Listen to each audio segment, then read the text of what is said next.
Bayangkan dunia tanpa suara jarak jauh.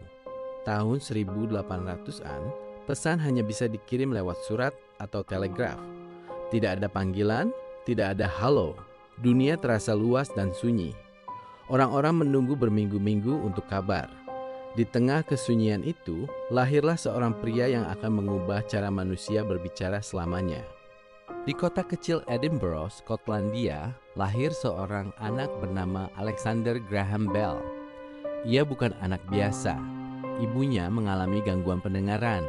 Sejak kecil, Bell terbiasa berbicara dengan suara pelan langsung ke dahi ibunya agar getaran bisa dirasakan. Disitulah obsesinya pada suara dimulai.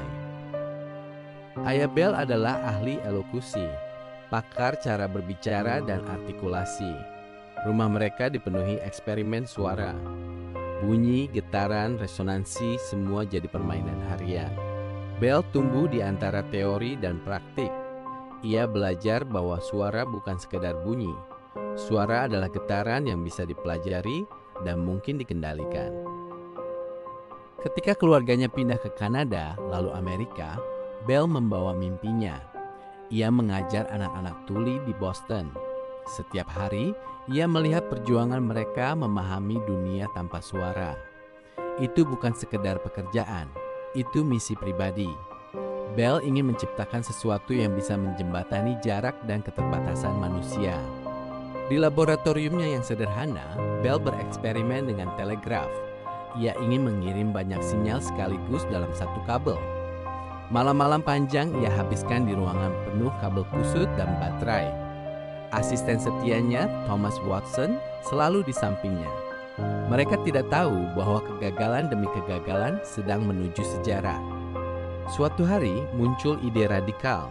Bagaimana jika suara manusia bisa diubah menjadi sinyal listrik? Bagaimana jika suara bisa berjalan melalui kabel? Konsep ini terdengar mustahil. Banyak ilmuwan meremehkan gagasan itu. Tapi Bell percaya, jika getaran bisa diubah jadi arus, maka suara bisa melakukan perjalanan. Bell bukan satu-satunya yang memikirkan ide itu. Seorang penemu lain, Elisha Gray, juga mengembangkan alat serupa. Persaingan menjadi panas. Keduanya berlomba mendaftarkan paten. Ini bukan hanya soal sains, ini soal siapa yang akan dikenang dalam sejarah dunia. Tanggal 14 Februari tahun 1876 menjadi momen krusial. Bell dan Gray sama-sama mengajukan dokumen paten di hari yang sama. Tapi Bell datang lebih dulu, hanya selisih jam. Dunia tidak menyadari bahwa hari itu akan mengubah peradaban komunikasi manusia selamanya. Beberapa minggu setelah paten diajukan, Bell dan Watson melakukan uji coba. Cairan asam, kabel, dan diafragma logam disusun dengan hati-hati. Tangan Bell gemetar, mereka sudah terlalu sering gagal, tapi kali ini terasa berbeda. Tegangan listrik mengalir, ruangan sunyi, lalu sesuatu terjadi. Bell tanpa sengaja menumpahkan cairan dan berteriak, "Mr. Watson, come here, I want to see you." Watson yang berada di ruangan lain mendengar suara itu melalui kabel. Itu bukan bunyi samar, itu suara jelas. Untuk pertama kalinya, suara manusia melakukan perjalanan lewat listrik. Ketika telepon dipamerkan, banyak orang tidak percaya bagaimana mungkin suara bisa berjalan lewat kawat. Beberapa menganggapnya trik sulap, namun demonstrasi demi demonstrasi membungkam keraguan. Orang-orang mulai membayangkan masa depan di mana jarak bukan lagi penghalang. Keberhasilan membawa masalah.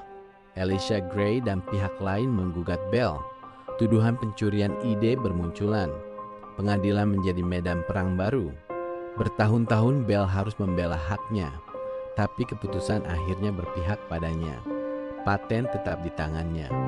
Pada 1877, Bell mendirikan perusahaan telepon. Dari ruangan kecil, lahirlah jaringan komunikasi pertama. Kabel mulai membentang di kota-kota besar. Orang-orang kini bisa berbicara lintas jalan, lintas kota. Revolusi komunikasi dimulai. Tidak semua orang menyukai telepon. Ada yang takut rumahnya disadap. Ada yang merasa teknologi ini mengganggu privasi. Tapi perlahan, kenyamanan berbicara jarak jauh mengalahkan ketakutan itu. Telepon menjadi simbol kemajuan modern. Bisnis berkembang pesat. Dalam beberapa tahun, ribuan rumah terhubung. Telepon menyatukan keluarga, mempercepat bisnis, bahkan menyelamatkan nyawa. Dunia menjadi terasa lebih kecil. Jarak tidak lagi terasa sejauh sebelumnya.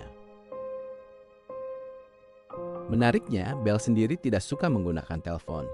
Ia merasa alat itu mengganggu konsentrasinya. Ironi besar, penemu telepon justru jarang memakainya. Namun ia bangga melihat bagaimana penemuannya mengubah dunia. Nama Bell mulai diakui di seluruh dunia. Ia bukan hanya penemu, tetapi simbol inovasi. Dari satu teriakan tak sengaja, lahirlah era komunikasi baru. Dunia tidak akan pernah kembali sama. Telepon berkembang dari alat besar dengan kabel menjadi lebih ringkas.